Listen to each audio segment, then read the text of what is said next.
സ്വാഗതം.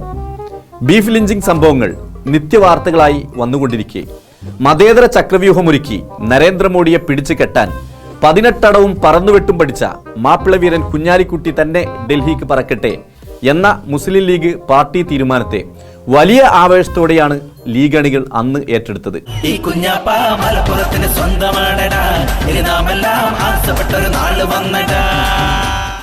കുഞ്ഞാപ്പയുടെ യുദ്ധതന്ത്രങ്ങൾ ഇനി ഇന്ദ്രപ്രസ്ഥം കാണാനിരിക്കുന്നേയുള്ളൂ എന്ന പ്രചാരം കൊഴുത്തതോടെ മലപ്പുറത്ത് ആവേശം ഇളകി മറിഞ്ഞു. ആ ആവേശം കുഞ്ഞാപ്പയുടെ പെട്ടിയിൽ വോട്ടുകളുടെ മഹാപ്രളയം തന്നെ സൃഷ്ടിച്ചു.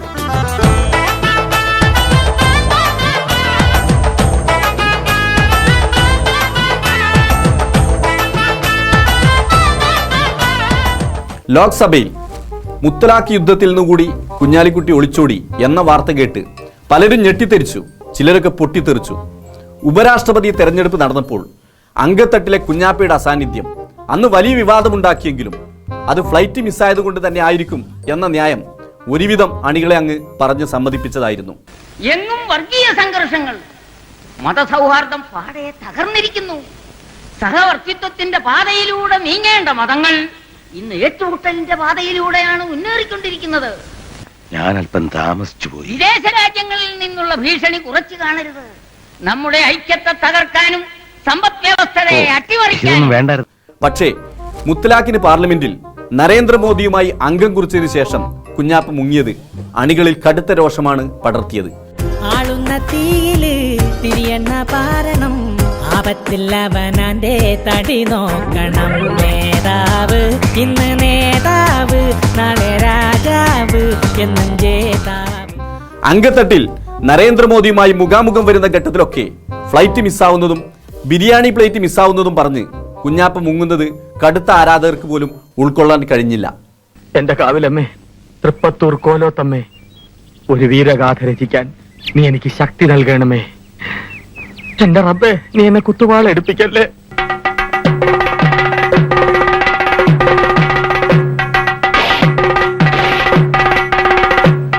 ഇനി അംഗം തമ്മിലാവാം.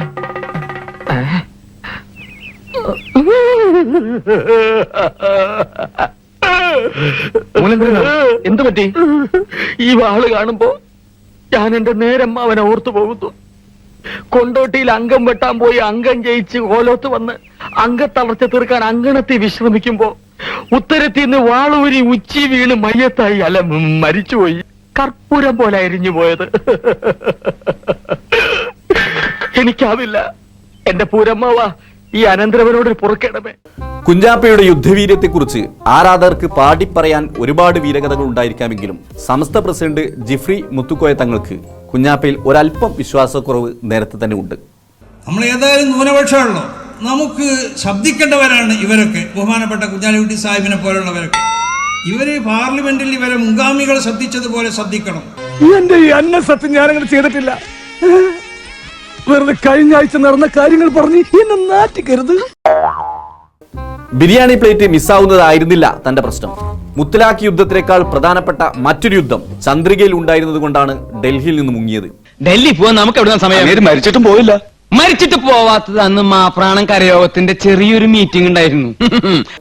ടൈം മാനേജ്മെന്റ് ആണ് തന്റെ പ്രശ്നം. എല്ലായിടത്തും ഓടി നടന്ന് യുദ്ധം ചെയ്യാൻ ഞാനൊരുത്തനല്ലേ ഉള്ളൂ എന്ന ലീഗിന്റെ ദേശീയ സെക്രട്ടറിയായ കുഞ്ഞാലിക്കുട്ടിയുടെ വിശദീകരണത്തിന് സംസ്ഥാന പ്രസിഡന്റായ ഹൈദരലി തങ്ങൾ പച്ചക്കൊടി കാണിച്ചതോടെ വിവാദം അവസാനിക്കുമോ, കുഞ്ഞാലിക്കുട്ടിയുടെ ശനിദശ മാറുമോ എന്ന് കാത്തിരുന്ന് കാണാം. ശനിദശയുടെ ഈ എപ്പിസോഡ് ഇവിടെ പൂർണ്ണമാവുന്നു. അടുത്ത ആഴ്ച മറ്റൊരാളുടെ ശനിദശയുമായി വീണ്ടും കാണാം.